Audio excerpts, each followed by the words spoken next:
So now we turn to this idea of, guarding one's privates within marriage.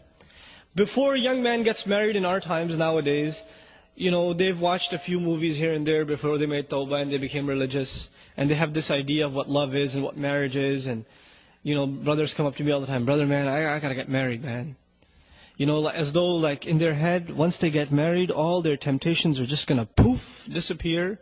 And life is gonna be bliss and we're gonna read Quran together, And, it's gonna be just a spiritual experience, right? And there's this fantastic view of what marriage really is. Those of you that are married are probably not even laughing right now because they're like, what? Because, what is he talking about?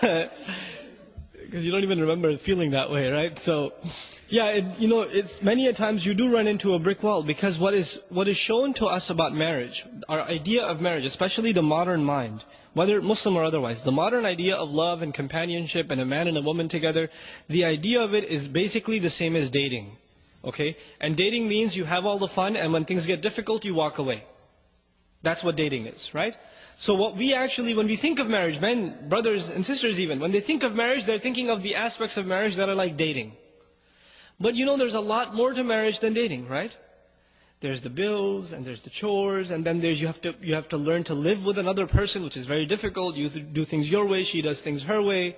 And now there's a towel hanging the wrong way, or the toothbrush is in a different place, or, there's too little sugar in your coffee or something, or little things start adding up and in the beginning, I love her too much, I'm not going to say anything, I can handle this.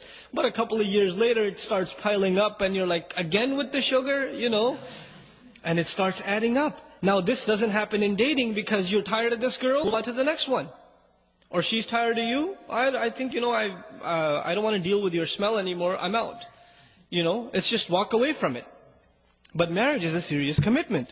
And the terminology used in Quran is very strong. Al-Muhsanat, Al-Muhsinin. The Muhsin, the Ihsan, in Arabic, it's the word used for putting someone inside a fort, like a military camp. The idea of that is there are enemies outside. Once you're inside this military facility, you're safe, right?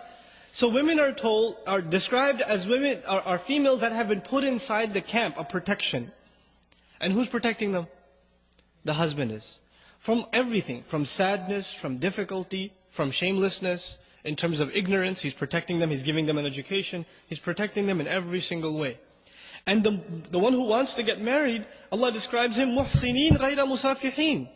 They are people they are men who have the intention of bringing women into this fort, into their protection, to start families, not just to get their desires out. غَيْرَ مُسَافِحِينَ. Musafih is someone who has hormones overtaking him. That's why he wants to get married. That's it. Right? So Allah changes our mindset about marriage. But if you marry for the right reasons, then you will have a healthy relationship with your wife.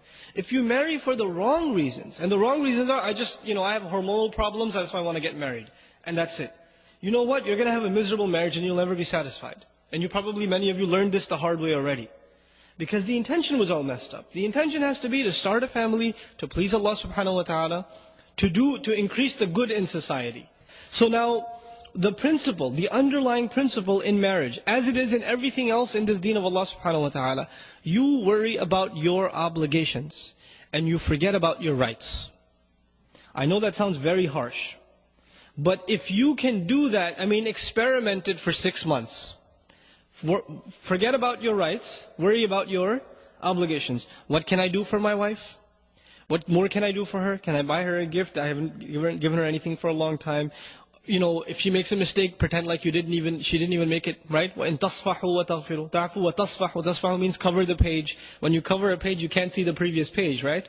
So if your wife makes a mistake, you pretend like you don't even see it, right? Instead of bringing it up and again with this, So you cover her mistakes, and you go out of your way to fulfill your side of the obligations. You go out of your way to show sabr and compassion and overlooking, and even the hurtful comments, you don't respond to them except with a smile, etc., etc. You go out of your way to do your part. Because when you start expecting You expect certain things from your wife. She should take care of me. I have physical needs. I have psychological needs. She should give me company. She should be nicer to me. She should smile when I come home from work instead of frowning at me all the time and reminding me what groceries I didn't do or what laundry I forgot to finish, right? She should be nicer to me. There's always these expectations in your head. And you know the believer, who does he expect from? The believer expects from his Lord, right? Because everyone besides Allah subhanahu wa ta'ala will disappoint your expectations. ضَعُفَ الطَّالِبْ وَالْمَطْلُوبِ is a universal principle Allah Azza wa Jalla revealed. The one who seeks, the one who demands is weak, has been weakened. And whatever he seeks has also been weakened, inherently weak. So long as you place any hopes in creation, you are necessarily going to be disappointed. You put hopes in your boss, he's going to give you a promotion, it's not going to happen. You know? You put hopes in a friend, he's going to come through, he gave you an appointment time, he's going to pick you up, he's going to be late. He's not going to be able to make it. You put hopes in creation, you put hopes in things, they will disappoint you. Allah Azza wa Jal wants us to learn to place hopes only in Him. And then when this attitude is developed, then what happens is, if your wife gives you a little, you're very grateful because you weren't expecting anything. A lot of times what happens is, we read a couple of Islamic books, maybe a couple of hadith about the rights of a husband and the rights of a wife, and what the crazy thing that happens is, husbands are reading about what husbands deserve, and wives are reading about what wives deserve.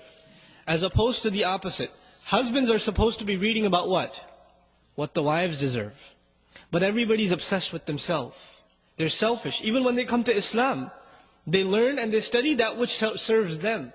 So for example, parents, they may not know any Qur'an, but they know وَبِالْوَالِدَيْنِ إِحْسَانًا. They know that one. They don't even know where it is in the Qur'an, but they know this by heart. Right? Why do they know this by heart? Because it serves them. Right? The men, they may not know much about Qur'an, but as soon as the wife says a word, الرِّجَالْ قَوَّمُونَ عَلَى النِّسَاءِ, because it's self-serving. Now you're not a servant of Allah subhanahu wa ta'ala, you're using Allah's deen to serve yourself, right? So one has to understand, our deen first and foremost is a responsibility to fulfill our obligations. So we study and we learn how do we excel with our wives? How does the wife excel with the husband? You know, I gave a khutbah some time ago about the rights of the wife and the husband. And you know, I made 2 handouts. One was advice for wives, one was advice for husbands. And I said it over and over in the khutbah. Don't read the rights of the husband. Husbands, don't read those. Just read the rights of the wife. I made a handout for you, don't read the wife's handout. Read your handout. 20 brothers come up to me after the khutbah. Brother, that handout for the wives, can you give me a copy? It's like, no, I can't give you a copy. Because you're going to go home and say, see this? Point number 4 right here? You've been missing out on this for 6 months. You know? And these are real problems in marriage. This can lead to a really serious turmoil in marriage. So you want to have a healthy relationship in marriage, you have to take care of your obligations.